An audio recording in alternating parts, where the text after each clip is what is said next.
বন্ধুরা, আমরা এখন আছি ওয়াচ টাওয়ার। এটা প্রায় 6 তলা সমান উঁচু। এই যে দেখুন রাস্তা, এই রাস্তা দিয়ে সিঁড়ি বেয়ে আমি এখন 6 তলায় উপরে আছি। এটা হলো পাহাড়, পাহাড়ের উপরে এই গাছগুলো দেখুন, কৃষ্ণচূড়া গাছ, চারদিকে গাছ। এটা পুরোটা ঝিনাইগাতি এলাকা, কত গাছ, চারদিকে জঙ্গল, এটা ঘন জঙ্গল, মাঝে মাঝে কিছু ঘরবাড়ি আছে। আর দূরের যে পাহাড়গুলো দেখা যাচ্ছে ওটা হলো ভারতের অংশ। দেখুন নানা রকম গাছ, নানা প্রজাতির গাছ, আকাশ মেঘলা, বৃষ্টি বৃষ্টি ভাব, কিছুক্ষণ পর বৃষ্টি হচ্ছে। এই দেখুন কি বড় বড় এক একটি গাছ, সুন্দর পরিবেশ। আসলে উঁচু থেকে নিচে দেখার মজাই আলাদা, মানে এটা একটু অন্যরকম অনুভূতি। অনেক সময় আপনি ড্রোন উড়িয়ে যে ভিডিওগুলো ধারণ করা হয় অনেক সুন্দর লাগে, যে অ্যামাজন জঙ্গলের উপর অথবা কোনো গ্রামের মধ্যে, ঠিক সেরকম একটা অনুভূতি। আমি উপর থেকে সরাসরি দেখছি সৌন্দর্যগুলো।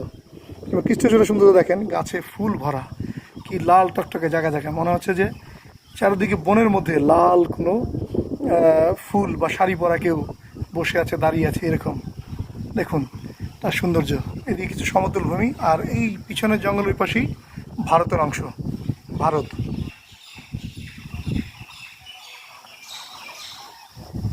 এখানে অবকাশ যাপন করা যায়, কেউ যদি রাত্রে থাকতে চায় এসে থাকতে পারবে। সুন্দর জায়গা। এই যে খোলা আকাশ, এই যে সিঁড়ি দিয়ে উপরে ওঠা যায়, অনেকে সাহস করে ওঠে। এই যে সিঁড়ি, যে সিঁড়ি দিয়ে আমরা উপরে আসছি নিচ থেকে। এই জায়গাটার নাম মূলত গজনি, গজনি অবকাশ কেন্দ্র বলা হয়।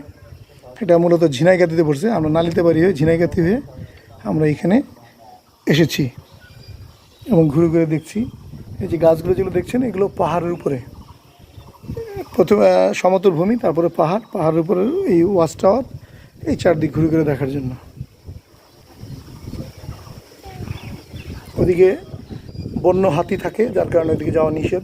সবাই বারণ করে যে রিস্ক নিয়ে যায় না, কারণ অনেক সময় বন্য হাতির পাল একসাথে বেরিয়ে আসে, তখন বিপদ হতে পারে মানুষের জন্য। এখানে ফসলের ব্যাপক ক্ষয়ক্ষতি করে ফেলে বন্য হাতিরা অনেক সময়। আমি শুধু প্রকৃতির সৌন্দর্যটা উপভোগ করতে যাচ্ছি, সেটা দেখতেছি।